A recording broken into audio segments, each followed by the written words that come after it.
ہونے کی کوشش کیا کرو.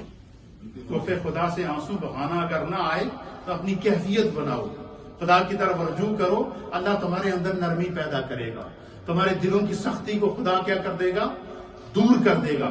اور فرمایا کہ رونے کی کوشش کیا کرو. کیونکہ دوزخی دوزخ میں روئیں گے حتیٰ کہ ان کے آنسو ان کے چہروں سے اس طرح بہیں گے جس طرح نہریں جلتی. حضور نے فرمایا کہ جو لوگ جہنم میں چلے جائیں گے, جہنم کی عذاب کی اذیت کا یہ عالم ہوگا کہ جہاں ان کی چیخ و پکار ہوگی وہاں ان کی آنکھوں سے آنسو اس طرح چل رہے ہوں گے جیسے دریا بہ رہے ہیں. ان کی آنکھوں سے آنسو اس طرح چل رہے ہوں گے جیسے پہاڑوں سے پانی کے چشمے بہتے ہیں. اور پھر حضور فرماتے ہیں جب ان کے آنسو بہ بہ کے خشک ہو جائیں گے پھر ان کی آنسوؤں کی جگہ خون بہنا شروع ہو جائے گا. حضور نے فرمایا کہ جو بندہ دنیا کے اندر اللہ کے خوف سے رویا اس کا آنسو زمین پر گرنے سے پہلے فرشتے زمین سے اٹھا لیتے ہیں. اور فرمایا کہ جہنم کی آگ کو اس کا آنسو بجا دے گا اور اللہ تعالیٰ اس کو جو ہے وہ قیامت کے اندر راحت عطا فرمائے گا. دوسری نگاہ مصطفیٰ کیا ہے؟ اس حدیث کو امام مسلم نے صحیح مسلم کے اندر نقل فرمایا ہے. حضور مدینہ طیبہ کے اندر موجود ہیں, سورج کو گرنے لگ گیا. حضور جلدی جلدی اٹھے, مسجد میں آئے, صحابہ کو بلایا, آپ نے صلاۃ الکسوف سورج گرہن کی نماز پڑھائی اور نماز پڑھاتے پڑھاتے ہاتھ آگے بڑھایا پھر ہاتھ پیچھے کھینچ لیا. صحابہ نے بعد میں عرض کی یا رسول اللہ کیا منظر تھا؟ حضور نے فرمایا تمہیں نماز پڑھاتے ہوئے میری نظر جنت پر پڑ گئی, میں نے اپنے سامنے جنت کے خوشے انگوروں کے خوشے دیکھے, ہاتھ آگے بڑھایا کہ توڑ کے تمہیں جنت کا پھل کھلاؤں. پھر خیال آیا یہ میری امت کے لیے اللہ نے جنت کے لیے رکھا, میں دنیا میں کیوں تمہیں کھلاؤں. تو یہ ہے نگاہ مصطفیٰ. اور نبی اکرم صلی اللہ تعالی علیہ وسلم نے اس کی ہمیں تعلیم ارشاد فرمائی ہے. پھر نبی اکرم صلی اللہ تعالی علیہ وسلم کی حدیث ہے, حضور علیہ حضرت زید بن ارقم رضی اللہ تعالیٰ عنہ بیان کرتے ہیں, آپ فرماتے ہیں وعن زید بن ارقم رضی اللہ تعالیٰ عنہ قال رجل یا رسول اللہ بما اتقی النار.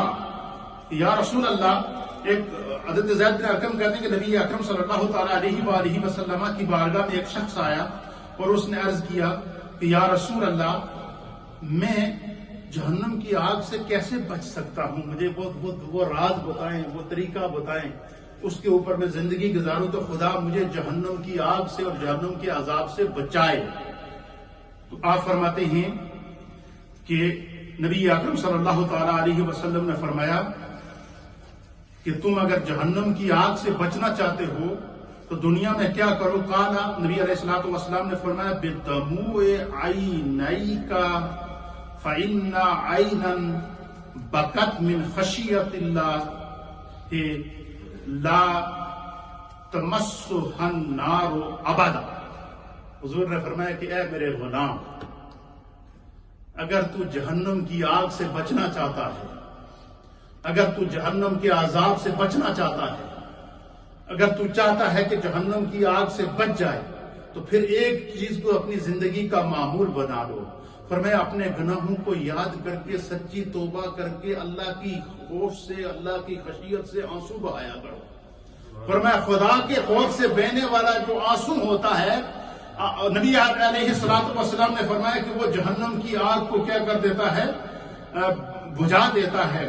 پھر حضرت ابو ہریرہ رضی اللہ تعالیٰ عنہ بیان کرتے ہیں کہ نبی اکرم صلی اللہ تعالیٰ علیہ وسلم نے فرمایا کہ کل عین باقیۃ یوم القیامۃ الا عین غدت عن محارم للہ وعین سحرت فی سبیل اللہ وعین خرج منها مثل راس ذباب من خشیت اللہ. سبحان اللہ وبحمدہ, سبحان اللہ العظیم. حضرت سیدنا ابو ہریرہ رضی اللہ تعالیٰ عنہ بیان کرتے ہیں کہ رسول اللہ صلی اللہ تعالیٰ علیہ وسلم نے فرمایا کہ اس آنکھ کے علاوہ ہر آنکھ قیامت کے دن رو رہی ہوگی.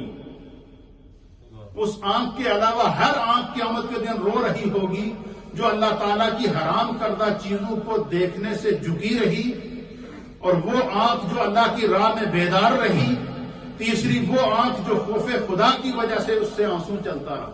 فرمایا یہ تین آنکھیں ایسی ہیں کہ جو اگر جس نے کوئی اپنے سامنے برائی دیکھی اور اس سے کنارہ کشی کر لی تاکہ میں اس کا شکار نہ ہو جاؤں، اور خوف خدا سے اس نے آنسو بہا کے اپنے رب کی طرف رجوع کیا، آپ فرماتے ہیں کہ قیامت کے دن جب قیامت کی ہولناکی ہوگی، ہر شخص خوف خدا سے رو رہا ہوگا، لیکن جو دنیا میں خوف خدا سے رویا ہے، اللہ تعالیٰ قیامت میں اسے اپنے عرش کا سایہ عطا فرمائے گا، قیامت میں اسے اپنی رحمت کا سایہ عطا فرمائے گا، قیامت میں اسے اپنے کرم کا سایہ عطا فرمائے گا، قیامت میں اسے اپنے فضل کا سایہ عطا فرمائے گا۔ اس لیے میرے دوستوں، میرے بزرگوں، آپ دیکھیں اس وقت ہم کن حالات سے گزر رہے ہیں، کتنی آزمائشوں میں اس وقت انسانیت گری ہوئی ہے، ہر انسان بے بس ہے، لیکن اس کے باوجود ہمارے دل سخت ہیں۔